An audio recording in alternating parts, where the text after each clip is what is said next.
زمانہ عظمت صدیق دی ہاں نہیں جاندا زمانہ عظمت صدیق دی نہیں جاندا زمانہ عظمت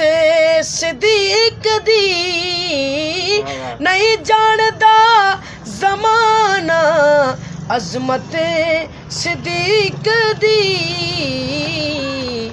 پوچھو رسول پاک تو قیمت صدیق دی ہاں پوچھو رسول پاک تو قیمت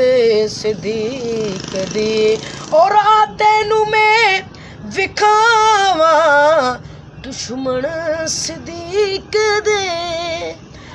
تینوں میں وکھاواں دشمن صدیق دے چہرے دا نور لے گئی قدرت صدیق دی ہاں نہیں جاندا زمانہ